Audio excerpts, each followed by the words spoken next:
Hello everyone and welcome to So This Happened, the place where we break down the stories that made the biggest buzz and had everyone talking this week. I'm Margaret Usazawa and let's get right into it.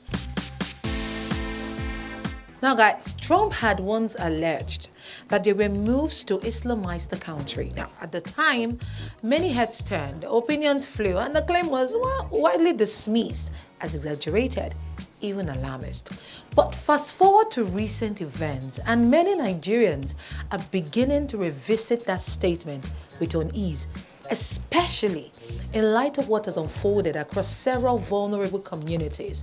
Now guys, from Woro and Nuku in Kaima local government area of Kwara State to a Bande community in Kwande local government area of Benue and stretching across troubled spots in Niger, Kaduna, Katsina, Sokoto and Zamfara, the pattern of attacks, extremist preaching, mass killings and abductions has reignited difficult conversations about security, ideology, and the safety of rural populations. Now, the federal government has now come under intense scrutiny following the latest massacre in Kwara, where armed militants stopped Woro and Nuku communities on Tuesday night. Now, while initial reports feared over 100 deaths, Governor Abdurrahman Abdurrazak confirmed 75 fatalities, describing the victims as local Muslims allegedly killed for refusing to submit to extremist doctrines.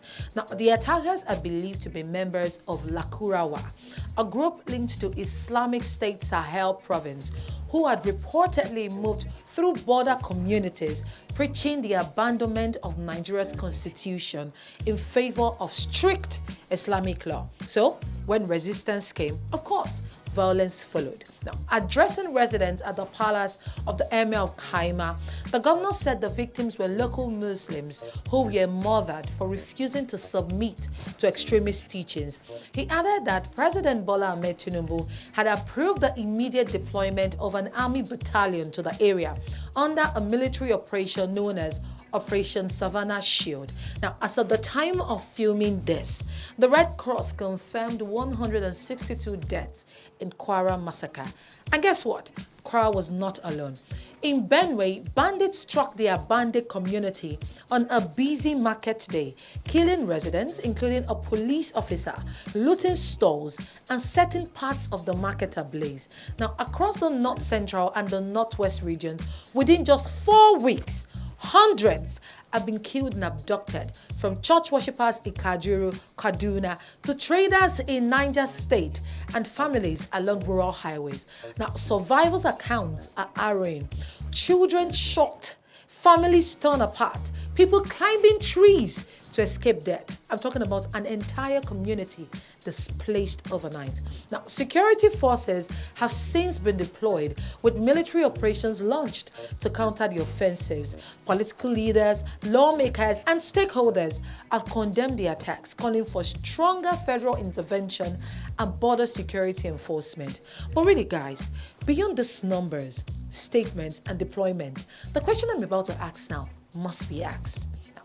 Are these isolated security breaches or signs of a more ideological insurgency creeping quietly into local territories? Because when communities are attacked, not just to loot, but to convert, not just to terrorize, but to impose doctrine, it shifts the meaning of the crisis entirely. You see, that fear that once sounded impossible is now slowly becoming harder to ignore. Now, it is not who predicted what, but whether decisive action will come to end this wickedness before more communities are added to this tragic list. What are your thoughts on this story? Let me know in the comment section below.